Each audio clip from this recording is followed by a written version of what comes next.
guests, Jay Jacobs and Michael Jones. And let's start with you, Michael, because you've been talking about a needed pause in the bull market. Nobody can time a market, but how long a pause? Are we just going to keep going up and down all summer? No, I think we're probably getting close to the end of this sideways chop. And I do think it's been a pretty healthy sideways chop. It's kind of taken out some of the speculative excess. The biggest pullbacks have been in the most pricey names. That all feels very healthy to me. I also think that, the big concerns that the market has had about inflation, well, you only care about inflation if the Fed cares about inflation. And the folks on the FOMC who were sounding a warning bell, maybe we should start talking about tapering. Since that meeting, a lot of the data has come in weaker than expected. They look a little bit like they might have been jumping the gun. And I think that gives the more dovish folks ammo to push that conversation about tapering further out in time. Meanwhile, you got earnings continuing to come out really, really strong.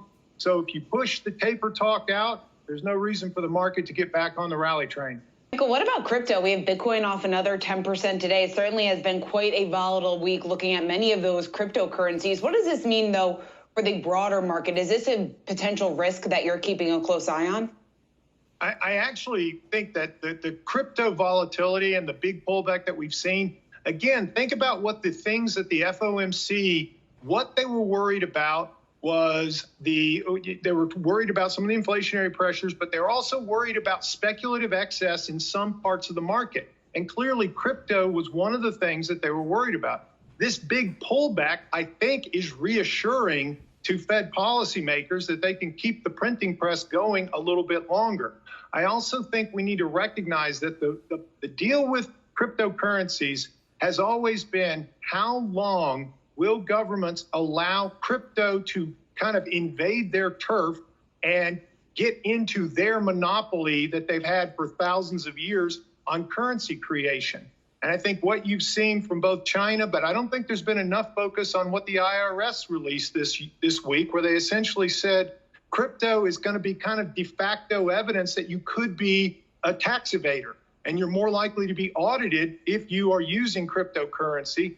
And you're going to have to report all crypto transactions above $10,000, which is just like cash. So you've got a lot of the disadvantages of cash with the reporting requirements, with the additional issues of transaction costs and taxes on crypto. So you're seeing a regulatory crackdown from a lot of governments because, frankly, they don't like you being able to evade their monopoly on currency creation.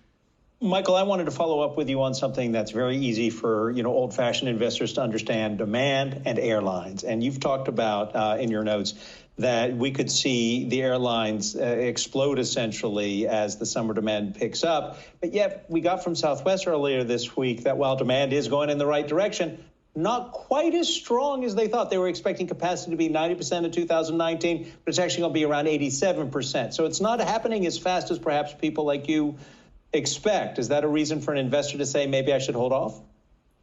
I still think ultimately the thesis is the same.